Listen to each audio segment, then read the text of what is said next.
Welcome to 99 TV. నేను లక్ష్మి. ప్రపంచంలో దాదాపుగా ప్రతి ఒక్కరి మనసులో ఎప్పుడో ఒకప్పుడు వచ్చే ప్రశ్న ఇది. ప్రభుత్వాలకి డబ్బు ముద్రించే అధికారం ఉన్నప్పుడు పేదరికాన్ని ఎందుకు పూర్తిగా నిర్మూలించలేవు? ప్రతి పేదవాడికి లక్షల రూపాయలు ఎందుకు ఇవ్వవు? నిరుద్యోగులకు డబ్బు పంచి సమస్యలు ఎందుకు పరిష్కరించవు? దేశానికి అవసరమైనన్ని నోట్లు ముద్రించి అందరికీ పనిచేస్తే అందరూ ధనవంతులైపోరా? వినడానికి ఇది చాలా సులభమైన పరిష్కారంలా అనిపిస్తుంది. కానీ ఆర్థిక శాస్త్రంలో ఇదే అత్యంత ప్రమాదకరమైన ఆలోచనల్లో ఒకటి. ఎందుకంటే డబ్బు మాత్రమే సంపద కాదు. సంపద అంటే వస్తువులు, సేవలు, ఉత్పత్తి, పరిశ్రమలు, వ్యవసాయం, ఉద్యోగాలు, సాంకేతికత, నైపుణ్యాలు, సహజ వనరులు అన్నీ కలిపి ఏర్పడేది. కేవలం కాగితపు నోట్లు ముద్రించడం ద్వారా సంపదని సృష్టించలేం. ఒక చిన్న ఉదాహరణ తీసుకుందాం. ఒక గ్రామంలో 100 మంది ఉన్నారని అనుకుందాం. అక్కడ మొత్తం 10,000 రూపాయలు డబ్బు ఉంది. అలాగే 100 కేజీల బియ్యం ఉంది. ఇప్పుడు ప్రభుత్వం మరో 10,000 రూపాయలు ముద్రించి ప్రజలకు ఇచ్చింది అనుకుందాం. అప్పుడు ప్రజల చేతిలో డబ్బు పెరుగుతుంది, కానీ బియ్యం మాత్రం 100 కేజీలే ఉంటుంది. డబ్బు ఎక్కువ మంది దగ్గర ఉంటుంది కాబట్టి బియ్యం కొనడానికి పోటీ పెరుగుతుంది. ఫలితంగా బియ్యం ధర పెరుగుతుంది. అంటే సమస్య ఏమిటి? డబ్బు పెరిగింది, కానీ వస్తువులు పెరగలేదు. ఇదే ద్రవ్యోల్బణంకి ప్రధాన కారణం. చాలా మంది ఒక అపోహలో ఉంటారు. తమ చేతిలో ఎక్కువ డబ్బు ఉంటే తాము ధనవంతులమని అనుకుంటారు. కానీ వాస్తవానికి డబ్బు విలువ దానితో ఏమి కొనగలమనే దానిపై ఆధారపడి ఉంటుంది. ఒకప్పుడు 10 రూపాయలతో లభించిన వస్తువు ఇప్పుడు 100 రూపాయలైతే మీ దగ్గర 100 రూపాయలు ఉన్నా మీరు ధనవంతులు కాలేరు. కేవలం డబ్బు విలువ తగ్గిందంతే. ఇదే కారణంగా ప్రపంచంలోని కేంద్ర బ్యాంకులు ఎప్పుడూ ఎంత డబ్బు చలామణిలో ఉండాలో అంత జాగ్రత్తగా నిర్ణయిస్తాయి. అవసరానికి మించి నోట్లు ముద్రిస్తే ఆర్థిక వ్యవస్థ ప్రమాదంలో పడుతుంది. ధరలు అదుపు తప్పుతాయి. ప్రజల పొదుపుల విలువలు కోల్పోతాయి. జీతాల కంటే వస్తువుల ధరలు వేగంగా పెరుగుతాయి. ఇది కేవలం సిద్ధాంతం మాత్రమే కాదు. ప్రపంచ చరిత్రలో ఎన్నో దేశాలు ఈ తప్పు చేసి తీవ్ర మూల్యం చెల్లించుకున్నాయి. అందులో అత్యంత ప్రసిద్ధి ఉదాహరణ జింబాబ్వే.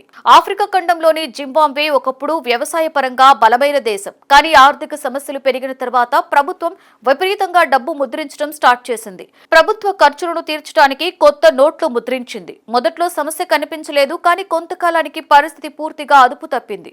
ధరలు రోజు రోజుకి కాదు, గంట గంటకి పెరగడం స్టార్ట్ అయ్యాయి. ఒకరోజు ఒక రొట్టె ధర $100 మరుసటి రోజు $1000కు చేరుకుంది. తర్వాత లక్షలు, కోట్ల డాలర్లకు పెరిగిపోయేది.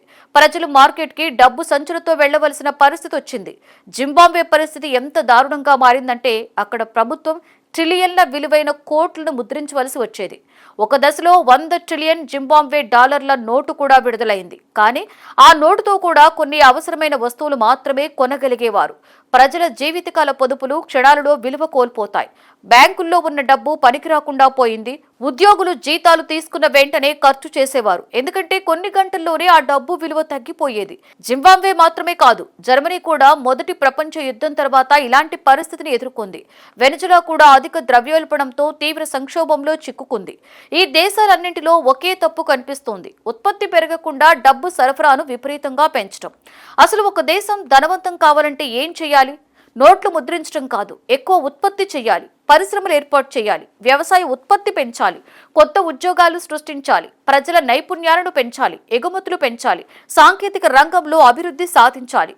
ఉదాహరణకి ఒక దేశం 100 కార్లు తయారు చేస్తుంటే తర్వాత 1000 కార్లు తయారు చేయడం ప్రారంభిస్తే ఆ దేశ సంపద పెరుగుతుంది. ఒక దేశం 100 టన్నుల బియ్యం పండిస్తుంటే తర్వాత 1000 టన్నులు పండిస్తే సంపద పెరుగుతుంది. ఒక దేశం కొత్త సాఫ్ట్వేర్ సేవలను ప్రపంచానికి అందిస్తే విదేశీ మారక ద్రవ్యం వస్తుంది. ఇవే నిజమైన సంపద.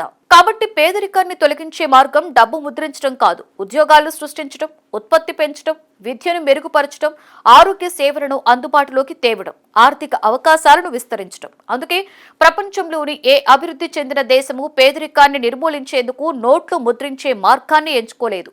అమెరికా, జపాన్, జర్మనీ, దక్షిణ కొరియా, సింగపూర్ వంటి దేశాలు సంపదను సృష్టించాయి, ఉత్పత్తిని పెంచాయి, పరిశ్రమలను అభివృద్ధి చేశాయి. అందుకే ధనిక దేశాలుగా మారాయి. మొత్తానికి ప్రభుత్వం అనంతంగా డబ్బు ముద్రించి అందరికీ పంచితే పేదరికం పోదు, పైగా ధరలు ఆకాశాన్ని అంటుతాయి. డబ్బు విలువ కరిగిపోతుంది. ఆర్థిక వ్యవస్థ కుప్పకూలే ప్రమాదం ఉంటుంది. జింబాబ్వే వంటి దేశాల చరిత్ర దీనికి ప్రత్యక్ష ఉదాహరణ. అందుకే ఆర్థిక శాస్త్రవేత్తలు ఎప్పుడూ ఒకే విషయం చెబుతుంటారు: సంపదని ముద్రించలేం, సంపదని సృష్టించాలి. ఇదే ఆర్థిక వ్యవస్థల అసలు సూత్రం. ఇదే ప్రపంచ దేశాలు అనుసరిస్తున్న మార్గం. ఇదే కారణంగా ప్రభుత్వాలు అపరిమితంగా డబ్బు ముద్రించి పేదరికాన్ని అంతం చేయలేవు.